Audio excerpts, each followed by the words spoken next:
Nagsimula ang pelikula sa kwento ng isang lalaking nagngangalang Harlan DeGroat na nakikitang nanonood ng pelikula sa kanyang sasakyan sa isang parke. Kasama niya ang kasintahan niya na pinagtatawanan siya. Hindi matanggap na minamaliit siya ng kanyang kasintahan, inuntog ni Harlan ang mukha ng babae sa dashboard ng sasakyan. Ang kaguluhan ay narinig ng lalaking nanonood din sa parke. Pagkatapos ay ipinagtanggol ng lalaki ang kasintahan ni Harlan at nagkaroon ng away. Sa kasamaang palad, ang lalaki ay binugbog ng husto ni Harlan. Sa ibang lugar, isang lalaking nagngangalang Russell Bass ang nagtatrabaho sa isang pabrika ng bakal sa Pennsylvania. Nakita ni Russell ang kotse ng kanyang nakababatang kapatid na si Rodney Bass Jr. na nakaparada sa labas ng racetrack habang pauwi mula sa trabaho.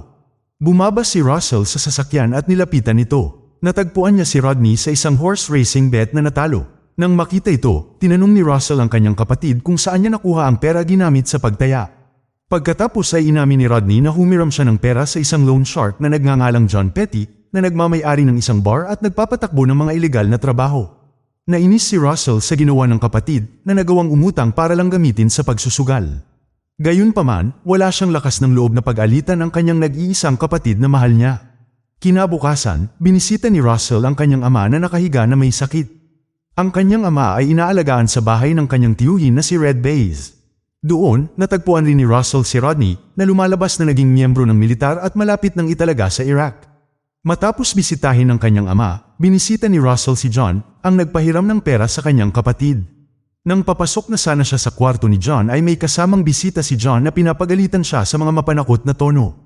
Ang bisita ay si Harlan. Tuluyang pumasok si Russell nang walang pahintulot at medyo nainis si Harlan at pinagsabihan siya. Pagkatapos ay ibinigay ni Russell ang kanyang buwanang sweldo kay John para mabayaran ang utang ng kanyang kapatid. Nangako siyang babayaran ang natitira kapag natanggap niya ang sweldo sa susunod na buwan. Gayunpaman, hiniling ni Russell kay John na ilihim kay Rodney ang kanyang mga aksyon. Nagpalipas ng oras si Russell sa pag-inom sa bar ni John bago umuwi.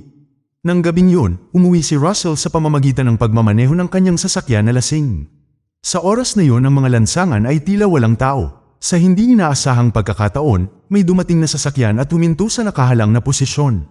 Huli na si Russell sa pagdiin ng preno, kaya hindi siya nakaiwas at nabangga ang sasakyan. Sa kasamaang palad, may isang ina at ang kanyang batang anak sa kotse na kanyang nabangga. Pagkababa niya ng sasakyan at tiningnan ang kalagayan ng mga pasahero, laking gulat niya dahil namatay ang dalawang pasahero dahil sa kanya. Ang kaso ng aksidente ni Russell ay nagpakulong sa kanya sa loob ng 8 taon. Palagi siyang binibisita ni Rodney sa bilangguan, ngunit ang kasintahan ni Russell, na si Lena Taylor, ay hindi kailanman nagpakita.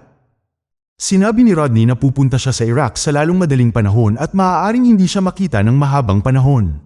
Lumipas ang mga taon hanggang sa wakas ay bumalik si Rodney matapos ang kanyang tungkulin sa militar sa Iraq.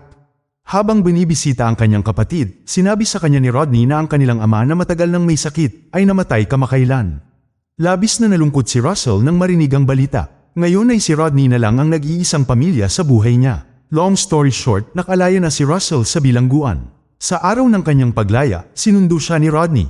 Ang unang lugar na binisita nila matapos makalabas sa kulungan ay ang puntod ng kanilang ama at ina.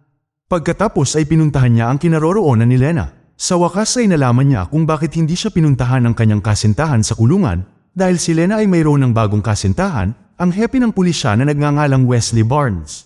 Nakatitig lang sa kanya si Russell mula sa malayo. Ang eksena ay lumipat sa buhay ng magkapatid na Bass pagkatapos ng mahirap na panahon na naranasan ni Russell. Makalipas ang ilang sandali, nakuha ni Russell ang kanyang dating trabaho sa Pennsylvania Steel Mill habang si Rodney ay nakikitang nakikibahagi sa isang underground fighting club. Si Rodney ay mukhang nahihirapan talunin ang kanyang kalaban, ilang beses siyang bumagsak sa lupa at medyo nabugbog. Gayunpaman, nagbago ang mga pangyayari matapos insultuhan ng kanyang kalaban ang kanyang ina. Napukaw ang galit ni Rodney, tila nadagdagan ng lakas niya hanggang sa tuluyang napanalunan niya ang laban. Lumalabas na ang kanyang paglahok sa iligal na laban na ito ay upang bayaran ang kanyang naipon na utang kay John. Nang makitang nanalo si Rodney sa laban na ito, talagang nainis si John dahil tumaya siya sa pagkatalo ni Rodney at ngayon ay natalo na siya. Pagkatapos ay pinayuhan ni John si Rodney na sa tingin niya ay hindi siya angkop para sa pagiging isang mandirigma dahil hindi niya makontrol ang kanyang emosyon. Pagkatapos ay pinayuhan ni John si Rodney na sundin ang mga yapak ng kanyang kapatid sa pamamagitan ng pagtatrabaho sa isang pabrika ng bakal. Hindi na lang siya pinakinggan ni Rodney na bugbog ang mukha at medyo nahihilo sa payo ni John. Samantala, nagulat si Russell na kanina pa sa bahay at naghihintay sa pag-uwi ni Rodney nang makita ang kanyang kalagayan. Gayunpaman, hindi na siya nagtanong pa tungkol sa insidente na ikinasugat niya. Dumiretso si Rodney sa kanyang silid at tila ayaw magsalita. Kinabukasan, habang naglilinis ng mga natirang almusal, nakita ni Russell ang mga benda ng kamay sa basurahan. Agad niyang kinausap si Rodney at pinayuhan na tigilan na ang pagiging manlalaban. Hiniling niya sa kanya na sumama sa kanya upang magtrabaho sa isang pabrika ng bakal. Maaaring hindi ganoon kalaki ang kabayaran kung ikukumpara sa pagtatrabaho bilang isang manlalaban, ngunit kahit papaano ay magagamit niya ito para mabuhay. Nang marinig ang payo ni Russell, nagalit si Rodney na sinasabing wala na siyang pakialam sa kanyang buhay. Pagkatapos ay ipinakita niya ang mga peklat na nakuha niya habang naglilingkod sa Iraq at nangatwiran na nagresulta lamang sa depresyon ang paglilingkod sa bansa dahil nakita niyang maraming biktima ng digmaan ang namatay sa harap ng kanyang mata. Higit pa rito, pagkatapos nito, hindi na siya nakaramdam ng masaganang buhay. Sa hapon, binisita ni Rodney si John sa kanyang bar. Doon ay nakiusap siya kay John na irehistro ang kanyang sarili sa laban upang mabayaran ang kanyang mga utang.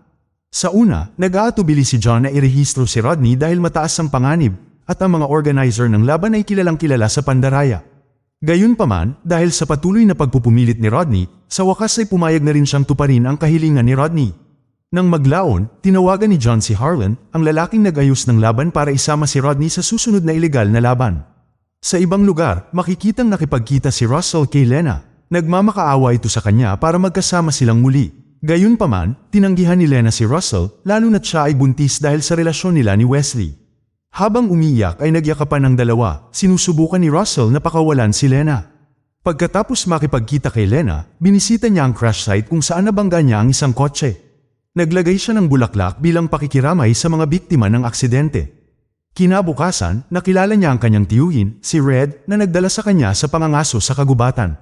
Dahil sa pagod ay sinunod niya ang paanyaya ng kanyang tiyuhin. Sa ibang lugar, makikita si Rodney kasama si John upang makipagkita kay Harlan, na minamaliit ang kakayahan ni Rodney sa pakikipaglaban dahil sa kanyang tangkad at hitsura na hindi angkop sa isang manlalaban. Nang marinig ang mga panunuyan ni Harlan, nagalit si Rodney at hinamon siya na patunayan na may sapat siyang kakayahan na makibahagi sa isang ilegal na labanan. Sa kabutihang palad, nalutas ni John ang hindi pagkakaunawaan. Maya-maya, inilabas ni John si Rodney at hiniling na makipag-usap. Hiniling niya kay Rodney na sumuko sa susunod na laban dahil iyon ang pinagkasunduan nila ni Harlan. Natahimik si Rodney dahil nagagalit pa rin siya kay Harlan. Hindi pa niya napagdesisyonan kung susuko siya. Ilang sandali pa, nagsimulang lumaban si Rodney. Ang kanyang nag-aapoy na galit ay nagpahintulot sa kanya na umatake ng maayos at madaig ang kanyang kalaban. Nang makita ito, binigyan ni John ng mahigpit na babala si Rodney na sumuko. Pagkatapos ay sinunod ni Rodney ang gusto ni John. Hindi man lang siya nanlaban nung inaatake siya. Gayunpaman, binugbog siya ng kanyang kalaban ng walang tigil, kaya napilitang pumasok si John sa arena ng labanan upang iligtas si Rodney. Pagkatapos ng laban, nilapitan ni Harlan si John at sinabing tapos na ang kanyang negosyo dahil nanalo si Harlan sa taya sa laban na sinalihan ni Rodney. Pagkatapos ay umuwi na sila. Nakahinga ng maluwag si John dahil hindi na niya kailangang harapin si Harlan sa sasakyan. Sa kasamaang palad, mali ang kanyang akala dahil habang nasa daan ay hinarang ang kanilang sasakyan ni Harlan at ng kanyang mga tauhan. Lumapit si Harlan sa sasakyan ni John na huminto sa dulo ng tulay. Nang makita ni John si Harlan, aksidenteng nahulog ang kanyang cellphone sa ilalim ng upuan ng kotse at nakonekta ang numero ng kanyang bartender sa voicemail. Pagkatapos ay sa bintana ng kotse, inilapit ni Harlan ang kanyang mukha kay John at sinabing hindi pa siya tapos, pagkatapos ay binaril niya ito sa kanyang kamatayan. Inutusan ni Harlan ang kanyang mga tauhan na kaladkarin si Rodney at dalhin siya sa isang bodega. Nang gabing yun, si Russell, na bumalik mula sa pangangaso, ay pumasok sa silid ni Rodney kung saan nakahanap siya ng sulat. Sa liham, humingi ng paumanhin si Rodney kay Russell sa hindi pagtanggap ng kanyang payo na huwag makipaglaban. Nangako siya na ang labang ito ang huling laban niya, at pagkatapos nito, nangako siyang magtatrabaho sa isang pabrika ng bakal. Kasabay nito, si Rodney ay pinahihirapan ng mga tauhan ni Harlan. Habang naglalakad si Harlan sa barn, hiniling niya kay Rodney na tingnan ang kanyang mukha. Gayunpaman, tinutuya ni Rodney si Harlan sa pamamagitan ng pagtawag sa kanya na duwag. Ang kanyang mga pangiinsulto ay hindi maiwasang ikinagalit ni Harlan at agad niyang binaril si Rodney. Matapos mamatay si Rodney, inutusan ni Harlan ang kanyang mga tauhan na ilibing ang kanyang bangkay sa gitna ng kagubatan. Kinabukasan, pumunta si Wesley sa bahay ni Russell. Noong una, naisip ni Russell na pumunta siya sa kanyang bahay dahil sa relasyon nila ni Lena noon. Gayunpaman, ang kanyang hula ay lumalabas na mali dahil siya ay dumating upang ipaalam sa kanya ang pagkamatay ni John sa kagubatan. Nang maglaon, sa istasyon ng pulisya, ipinakita ang naitalang voicemail ni John bago mamatay. Lumalabas na ito ang mga segundo bago mamatay si John na hindi sinasadyang naitala sa voicemail ng kanyang bartender. Gayunpaman, nahihirapan ng pulisya na hanapin si Rodney na kasama ni John sa oras ng kanyang kamatayan. Kahit na inusisa na ng mga pulis ang mga tao sa pinangyarihan ng gulo, lahat sila ay tahimik. Nang marinig ito ni Russell, nakaramdam siya ng sobrang sama ng loob. Inakusahan pa niya si Wesley at ang pulisya ng kawalan ng kakayahan sa paghawak ng kaso ng pagkawala ni Rodney. Maya-maya, pumunta si Russell at ang kanyang tiyuhin sa opisina ni John para maghanap ng impormasyon tungkol sa address ni Harlan. Sinabi ng bartender na nakilala ni Russell sa opisina ni John na hindi niya alam ang address ni Harlan ngunit alam niya kung saan ginaganap ang underground fight. Sa kanyang pagsisiyasat, natuklasan ni Russell ang katotohanan na si John ay may utang kay Harlan na may napakalaking halaga at mababayaran ng isang kasunduan sa pakikipaglaban. Agad na pumunta si Russell at ang kanyang tiyuhin sa kinaroroonan ng arena. Sa kasamaang palad, wala silang nakitang tao doon. Kinagabihan, bumisita si Russell sa isang parking area at nagkunwaring bibili ng droga sa mga tauhan ni Harlan. Noong una, ayaw nilang pagsilbihan si Russell dahil sa tingin nila ay isa itong undercover na pulis. Gayunpaman, dinala nila siya sa punong tanggapan ni Harlan. Ngunit dahil maraming tao ang nasa lugar, hindi niya nakilala si Harlan, kaya nauwi sa kabiguan ang kanyang misyon. Habang nagmamaneho si Russell kasama ang kanyang tiyuhin, pinigilan siya ng isang lokal na pulis. Nakatanggap ang pulis ng utos mula kay Wesley na hiniling sa kanila na umalis sa lugar ni Harlan sa lalong madaling panahon. Idinagdag din ng pulis na ang mga taong ito ay kilala sa paglalagay ng batas sa kanilang sariling mga kamay at hindi pala kaibigan sa mga outsider ng kanilang lugar. Sasamahan ng pulis si Russell at ang kanyang tiyuhin hanggang sa makalabas sila doon. Kung hindi sila susunod, huhulihin sila ng pulis. Si Russell at ang kanyang tiyuhin ay napilitang sumunod sa utos ng pulis at umuwi. Makalipas ang ilang araw, hinintay siya ni Wesley sa factory exit pagkatapos ng trabaho. Doon, sinabi niyang natagpuan ng mga pulis ang bangkay ni Rodney na nakaburol sa kakahuyan.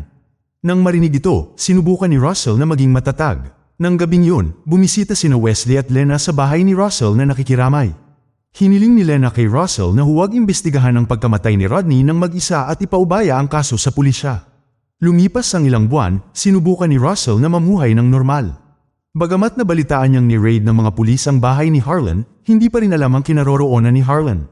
Pagkaraan ng ilang buwan ng paghihintay at wala pa ring progreso, sa wakas, nagpasya si Russell na ilagay ang mga bagay sa sarili niyang mga kamay. Pumasok siya sa opisina ni John para kumuha ng impormasyon tungkol kay Harlan. Doon niya nakita ang numero ng telepono ni Harlan at tinawagan siya kaagad. Pinapunta niya si Harlan sa bar kung nasaan ang opisina ni John dahil babayaran daw niya ang mga natitirang utang ni John. Nang gabing yun, dumating si Harlan sa bar kasama ang isa niyang tauhan. May dala siyang napakalaking bag at pumasok sa likod na kalye. Si Russell na kanina pa nakatago ay diretsyong lumapit sa pinto ng bar na may dalang baril. Sa loob, ang bartender ay pinagbantaan at kinausap ni Harlan na humihingi ng impormasyon tungkol sa taong tumawag sa kanya. Ang walang malay na bartender pagkatapos ay binaril ni Harlan. Nagawa ni Russell na patayin ang mga tauhan ni Harlan sa isa pang silid at naghanda siyang barilin. Gayunpaman, pinaputok ni Harlan ang kanyang baril ng mabilis kaya kinailangan ni Russell na magtago. Nang makalabas si Harlan, hindi na may start ang sasakyan dahil sinabutahe ito. Napilitan siyang tumakbo palayo sa kanyang sasakyan at nagtago sa isang bakanteng pabrika. Sinundan siya ni Russell at naglaban sila. Nagawa niyang barilin si Harlan sa binti, ngunit nagawa pa rin niyang tumayo. Pagkatapos ay hiniling sa kanya ni Russell na maglakad sa kagubatan. Sa di kalayuan, dumating na si Wesley at hiniling kay Russell na itigil ang kanyang mga aksyon. Gayunpaman, hindi pinansin ni Russell ang babala. Nang makitang lumalayo si Harlan, binaril niya si Harlan sa likod na ikinamatay niya. Sa pagtatapos ng pelikula, si Russell ay makikita sa kanyang bahay. Matapos patayin si Harlan, hindi siya nakulong dahil si Wesley ang tumayo para sa kanya at nag-ayos para maabsuelto si Russell. Mula sa pelikulang ito, matututunan natin na ang pagsusugal ay hindi nagdudulot sa atin ng kayamanan, ngunit ito ay magdadala sa atin sa isang trahedya na maaaring magbanta sa ating buhay. Napakaraming utang ang hiniram para lang sayangin sa sugal, at dahil sa pagsusugal ay hindi nakapagbayad si Rodney ng kanyang utang. Minsan ang trabahong makakapagbigay sa atin ng mababang sweldo ay mas mabuti dahil at least, may iwas tayo nito sa gulo kahit hindi tayo yumaman. Dito na nagtatapos ang pelikula. Kung nagustuhan mo ito, huwag kakalimutang pindutin ang like button. At kung hindi mo ito nagustuhan, pindutin ang dislike button ng 2 beses para lang makasigurado. And as always, thank you for watching.